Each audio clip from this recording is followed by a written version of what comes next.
Boa noite, família, tudo bom? Estou fazendo um estudo aqui do livro de Gênesis e algo que Deus falou no meu coração, eu queria compartilhar com vocês, que vocês adentrassem comigo nesse estudo também.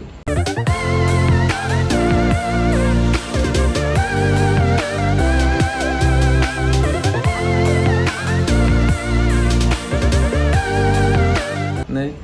E eu vou ler alguns capítulos aqui, né, alguns versículos, e aí eu vou meio que contextualizando aquilo que eu estou lendo, né? E eu vou começar essa leitura começando em Gênesis 12:10, né? Gênesis 12:10 fala assim: houve fome naquela terra e Abraão desceu ao Egito para ali viver algum tempo para a fome, pois a fome era rigoroso. Que fome é essa? Primeiro, antes contextualizando aqui, Deus chama Abraão, né? E fala assim: sai da sua terra, separa da sua parentela, que eu tenho uma terra prometida para você. E como ele é um bom pai da fé, ele simplesmente obedece, sai e vai, né? Só que ao chegar também nesse ambiente a qual Deus tinha, né, oferecido e prometido, nessa terra prometida, ele encontra fome, claro, uma certa dificuldade ao chegar, né? Isso eu vejo muito como um teste de fé de Deus, né? Testando o caráter, testando Abraão.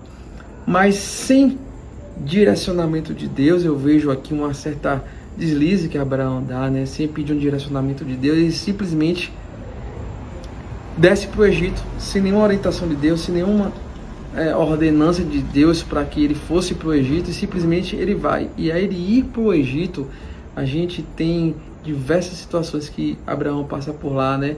Várias situações desnecessárias que ele não deveria ter passado. E eu vou ler aqui os capítulos para a gente entender isso aqui. E o segundo capítulo que eu quero ler, ele está em Gênesis 12:14. Quando Abraão chegou ao Egito, viram os egípcios que Sarai era uma mulher muito bonita, ou seja, o pessoal aqui cresceu, né? Se vocês contextualizar lá e vocês lerem, vocês vão ver que quando ele chega lá, ele entende, ele fala que a mulher dele é muito bonita, e ele fala assim, ó, já começa errando, já começa mentindo, né? Dizendo, ó, você não é minha mulher, você é minha irmã, né? Mesmo que seja minha irmã, mas já está mentindo, que era a mulher dele, né?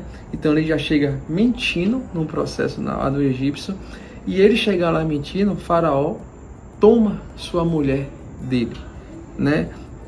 Então a gente vê aqui Abraão saindo da trilha do caminho de Deus e começa já a ter algumas consequências. Já vem a mentira, né? A sua mulher já é tomada dele, né? O faraó toma a sua mulher. E a gente já vê um pouco do como é o pecado entrando quando a gente sai do caminho da direção de Deus, né?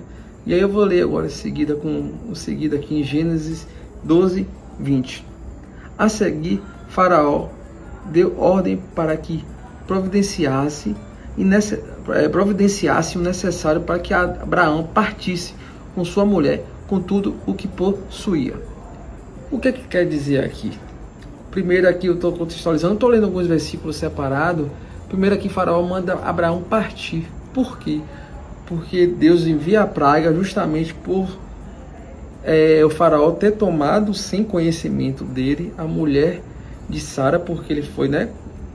Abraão mentiu para ele, e aí ele toma a mulher de Abraão, e aí Deus, com sua graça, ele castiga, porque Deus não aceitou esse tipo de comportamento, né? E o faraó, sem saber, ele simplesmente pede para Abraão vazar, ou seja, Abraão sai exatamente humilhado de lá.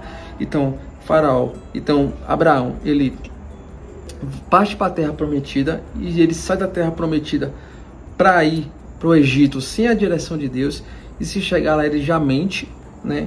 Já fala que a mulher não é dele, a mulher dele é tomada dele, e ele é humilhado e expulso da cidade. Ou seja, como é que nossa vida é dirigida e tomada quando a gente toma uma direção sem o favor de Deus, né? Então você vê aqui que Abraão, pai da fé, toma algumas atitudes sem a direção de Deus, e ele é a mulher tirada dele, ele entra em pecado mentindo, e ele é humilhado e expulso daquela cidade, né? Mas aí no versículo 13, né? 3 e 4, vamos ler algo interessante aqui. Ele partiu de Neguebe, né, em direção a Betel, indo de um lugar a outro, até que chegou ao lugar entre Betel e Ai, onde já havia armado acampamento anteriormente e onde, pela primeira vez, tinha construído um altar. Ali Abraão invocou o nome do Senhor. Ou seja, aqui a gente já vê Abraão voltando à sua origem. Ou seja, ele está voltando da onde ele não deveria ter saído, que é da promessa do Senhor, que é do caminho do Senhor, né? E as coisas começam a andar de volta no trilho de Deus quando Abraão volta da onde não deveria ter saído. O que essa mensagem ela quer nos trazer?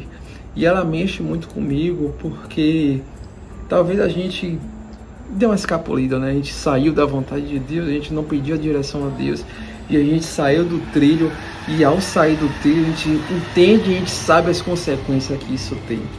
Mas você vê aqui as consequências boas que tem quando Abraão volta para o trilho, volta para onde ele não deveria ter saído, né? E hoje eu me encontro nessa situação que eu voltei da onde eu não deveria ter saído. E como eu tenho visto a mão de Deus sobre a minha vida, né? Então, se você que está vendo aí esse vídeo está passando por esse momento de ter tomado uma atitude sem pedir a direção de Deus, de ter se desviado, né, um pouco do caminho, retorne, né? Tenha esse coração humilde, se volte para Deus, né? Volte para o lugar onde você não deveria ter saído, né? Assim como ele levantou um altar a Deus, se volte uma adoração a Deus, né? Levante o altar dentro do seu coração para Deus e volte, né? E volte para o trilho do caminho de Deus, assim como Abraão voltou. E bendito foi a nação que Deus prometeu a Abraão, né? Assim, Deus também tem algo poderoso na sua vida. Então, assim, se você está fora do trilho de Deus, Deus te chama para você voltar para o seu trilho. Valeu, galera. Eu queria compartilhar com vocês nessa noite essa mensagem, algo que mexeu muito comigo. Eu parei meu estudo aqui agora justamente para gravar esse vídeo para vocês aqui. E eu espero que tenha alcançado o coração de alguém, beleza? Tenha uma ótima noite. Fica com Deus. Fui!